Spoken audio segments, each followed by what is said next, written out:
Hello, this is Dragon Tank 1400, and this is Star Wars The Clone Wars Season 1, Episode 4 review. The name of the episode is Destroy Maleficent.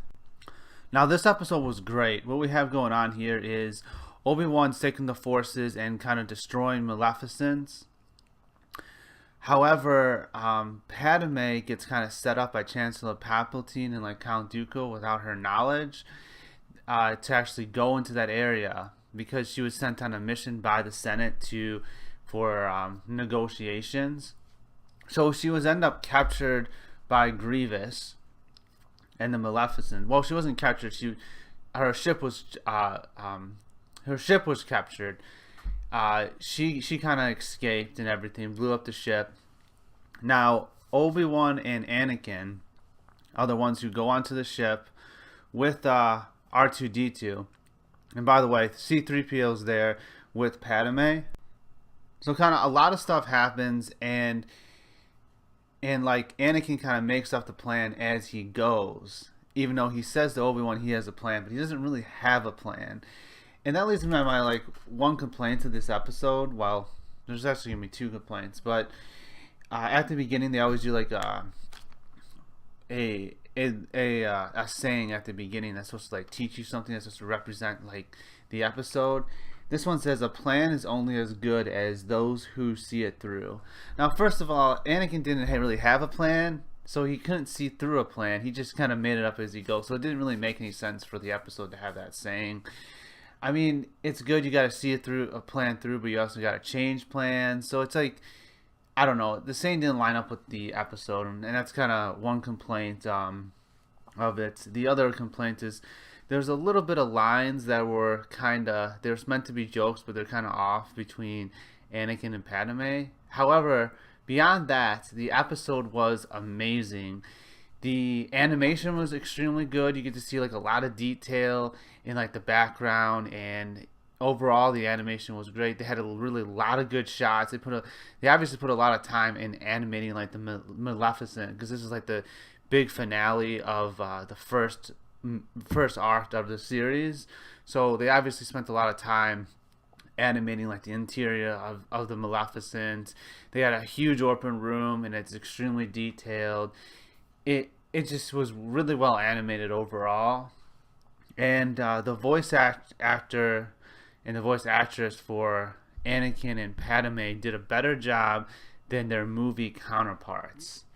Way better. So and the romance was actually more believable in this episode than it was in the movies, which is definitely two thumbs up there. It's still kind of the premise of it, because how they got together, you still look back to the movie, so you're kind of why did these two get together? However, in this show and in this episode in particular, to say they actually work. Obi-Wan did a great job. He kind of had a little fight with Grievous, and he kind of hightailed it out of there, tricked Grievous a little bit.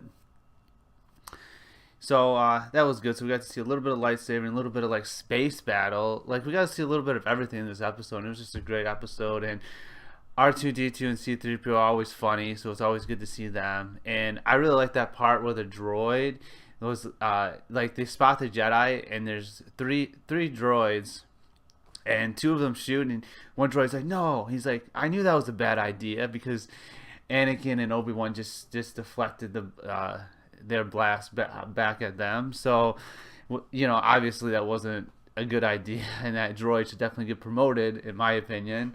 The smartest droid so far in the series was that one droid. And that's always good to see. The droids are always still funny, Roger. They add comedy here and there, and the action scenes are really good. This episode was, really great episode. It was really well paced too. Transitions were well. The animation was well. This is the best episode so far in the series. Now it's like I said, kind of the moral of it to kind of change your plans as things go, because things aren't going to go as well. There's no moral indication of for a Christian point of view. I mean, that might be good advice. Sometimes you got to stick to the plan, sometimes you got to change them. It just depends. Anyway, I'm gonna give this episode. Well, before I talk about what I'm gonna give the episode, character development wise, there really wasn't much in terms of character development for the characters, except for, I mean, this is our introduction to Padme, so that was good. We kind of got to see that she can fight and stuff like that. Anakin, I mean, we kind of already know so much about Anakin and Obi-Wan that it's really hard to like kind of develop their characters at this point, because as a whole series of Star Wars, like, well, as a whole universe of Star Wars, it's their characters have been so well developed that it's really hard to develop them in a sense, like, because they've already been so well developed, and we know how they end, we know where they begin, so it's kind of like But overall, I'm gonna give this episode a 9.5 out of 10. It missed the mark a little bit for, like, particularly the saying really is why I got minus 0.5, was because it didn't really line up with the episode, and I expect the saying to line up with the episode, you know. But 9.5 out of 10, so great episode. Hope you thanks for watching. Hope you guys enjoyed the review. See you in the next one. Bye.